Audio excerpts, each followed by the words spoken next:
Often animating the anchor point is preferable to animating the position value, partly because you can get an overview of the anchor point path in the layer panel, makes it easier to select areas by double-clicking the layer and opening the layer panel. I can move the anchor point around to select different areas of my image. Now, if you want to follow along, you can open up Anchor Point Animation, AEP, and you can find that in the Fine-Tuning Animation folder. So as I said, one benefit is you can open up the layer panel and decide what you want to focus on just by dragging the anchor point onto the area you want to focus on. That's great. But how do we then actually animate this? Well, we animate it by, first of all, keyframing the anchor point property. So we're going to set a keyframe for anchor point. I'm going to remove the scale animation, and I do that by clicking on the stopwatch. If you have an animated property and you click on the stopwatch, that will stop animating that property and remove all the keyframes for that property. Now at the moment we're up to 205%. I'm going to back down to 100%. Okay, and we're going to move the anchor point just up a little bit. So we have all of these characters in the frame at that point. So that's going to be the beginning of the shot. And you'll notice by moving the anchor point in here, I decide what's going to be central to the shot. If I drag the anchor point onto his face, for example, that now becomes the center of that shot, his face. But we're going to have the center of the shot just above there, so that we also have this character in the frame.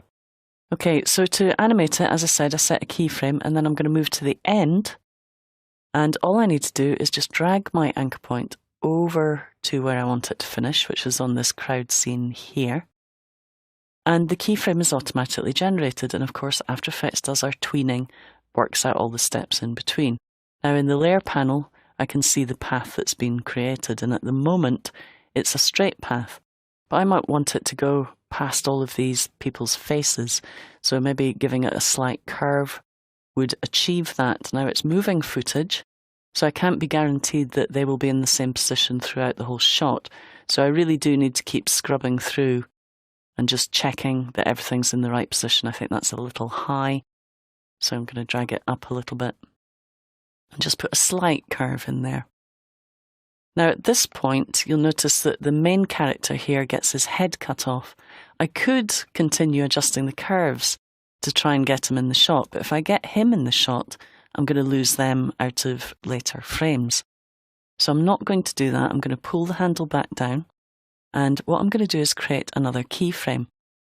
Now, as well as dragging the anchor point here to create a keyframe, what I can also do is just scrub the values down in the timeline. So I can use now the composition panel as reference and scrub the values until I have him more central to my shot. And that creates a new keyframe.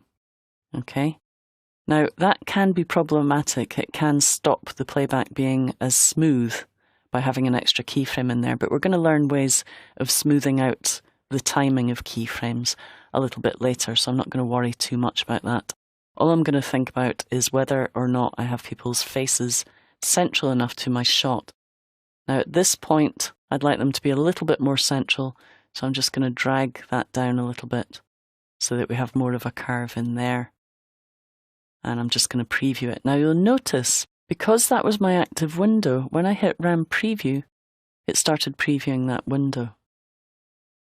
Now if you always want to preview in the composition panel, what you can do is click on this button here, and that will say always preview this view.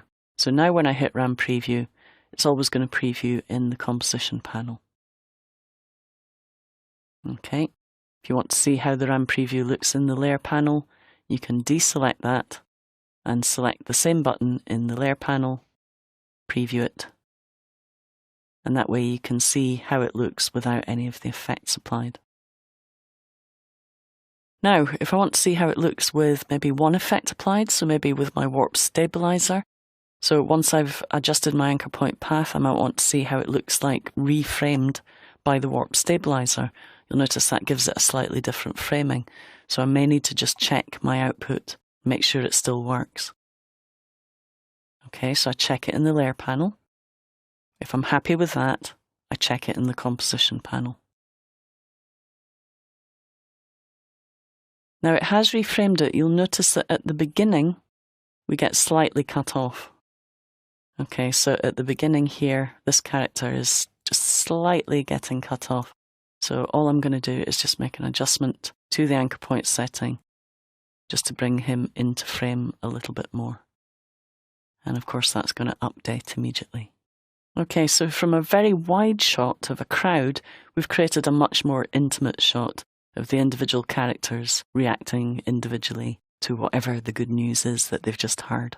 And you'll get a much smoother result animating anchor point and scale than you will animating position and scale. Quite often you'll find with position and scale, you get a kind of rippling effect when you try and animate the two properties together. I'm not sure of the exact technical reason for that, but I always figure it's something to do with the pixels being a bit confused about where they should move. If the scale's moving a pixel to the left and the position's moving towards the right, there's going to be a conflict there. And somehow animating the anchor point helps alleviate those problems. I always liken it to moving a camera, a rostrum camera, above an image rather than moving an image underneath the camera. Obviously, it's much easier to control and move the camera than it is the image underneath it. So that's a few tips about working in the layer panel and animating the anchor point value.